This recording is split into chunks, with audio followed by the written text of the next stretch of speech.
جی بھائی بسم اللہ الرحمن الرحیم. میں گزشتہ کل ٹرپل طلاق کے اوپر پارلیمنٹ میں بحث کرتے ہوئے کچھ باتیں انجانے طور پر ان انٹینشنلی کچھ باتیں میرے میں سے نکلی جو ہمارے سلفی بھائیوں کے خلاف گئی،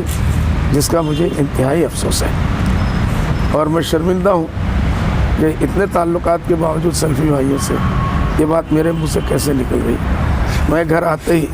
سب سے پہلے اپنے لوگوں سے بات کر کے اس سے میں نے رجوع کیا، تحریری طور پر سوشل میڈیا میں دیا،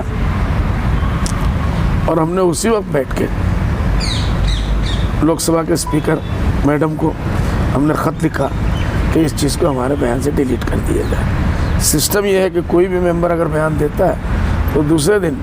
ان کے پاس وہ بیان تحریری جاتا ہے، اگر اس میں کچھ رکھنا ہے، کچھ کرنا ہے، بڑھانا ہے تو وہ کر سکتے ہیں. تو ہم نے باقاعدہ نشاندہی کر کے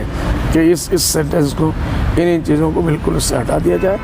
پھر اس کے بعد وہاں سے بھی کنفرمیشن آ گیا کہ اس کو ہٹا دیا جائے گا. تو اس لیے میں سمجھتا ہوں اگر میرے بھائیوں کو، جس بھی سلفی بھائی کو اگر کوئی تکلیف ہوئی ہے اور ہونا نیچرل ہے، تو میں پھر اس سے معذرت چاہتا ہوں، تو میں نے واپس کر دیا اور یہ ریکارڈ میں نہیں آئے گا.